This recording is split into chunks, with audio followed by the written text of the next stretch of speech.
80-র দশকের সময় আমরা যেমন স্বৈরাচার বিরোধী আন্দোলন করলাম, ওই সময় কিন্তু ব্যাপক হারে আমাদের শ্রমজীবী মানুষের আন্দোলন আমরা গড়ে তুলতে পেরেছিলাম, বিশেষ করে ক্ষেত মজুরদের মধ্যে, শ্রমিকদের মধ্যে, ছাত্র অঙ্গনেও পেরেছিলাম। কিন্তু এখন সেই বাস্তবতা পাল্টে গেছে, যার জন্য আমরা পারছি না। তা ওর উপরে দাঁড়িয়ে 86-91-তে আমরা পার্লামেন্টে অনেক আসনে জিতেছিলাম। এরপরে 93 একটু আগে আমি বলেছি আমাদের পার্টি থেকে অনেকে চলে যান, এবং আপনি তারপরে দেখবেন প্রকৃতপক্ষে নির্বাচন ব্যবস্থাটা ধ্বংস হয়ে গেছে। আর একটা ঘটনা ঘটেছে 90-এর পরে বাংলাদেশের রাজনীতিতে, এটা দেশি বিদেশি মহল তারা কিন্তু দ্বিদলীয় রাজনীতির চক্রে আমাদের আবদ্ধ করেছে।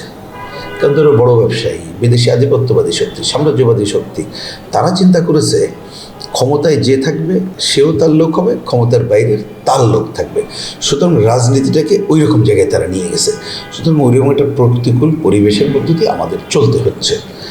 তো যাই হোক, সেই প্রতিকূল পরিবেশে আমি এখন যখন কথা বলছি, একটা গণতান্ত্রিক আবহাওয়া তৈরির একটা রেখাপাত করার চেষ্টা চলছে। আমি চেষ্টা চলছে এই কারণে বললাম, কারণ এটা কোথায় যে শেষ হবে এক কথায় বলা যায় না।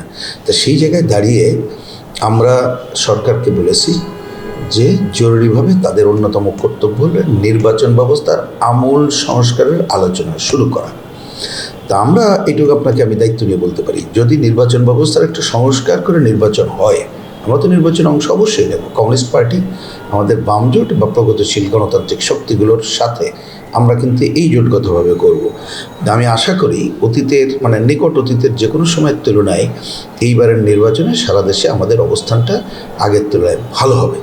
কিন্তু আমি প্রসঙ্গক্রমে একটু বলি, এই যে নির্বাচন ব্যবস্থা সংস্কারের আমি খুব বড় আলোচনায় যাচ্ছি না। যেমন ধরুন আমাদের একটা দাবি আছে আনুপাতিক নির্বাচন। আচ্ছা, ওইটাও নিয়ে আমি আলোচনা তুললাম না এখন, এইটা আমি ধরে নেন। আচ্ছা, তাহলে পরে আসলে পরে আমি বলবো। আমি তাহলে ওইটা বাদ দিয়ে এইটুকু বলি যে এখন যে প্রচলিত অবস্থা আছে ভোটের সিস্টেম, সেই জায়গায় যে আমরা বলেছি ন্যূনতম ভোটে দাঁড়ানো এবং ভোট দেওয়ার ক্ষেত্রে সমঅধিকার চাই, এইটুক যদি করতে না পারি তাহলে কিন্তু নির্বাচন আমাদের জন্য কঠিন হবে। এখন এইটুক মানে কি, আমি এইটুকু একটু ছোটো ব্যাখ্যা দিই।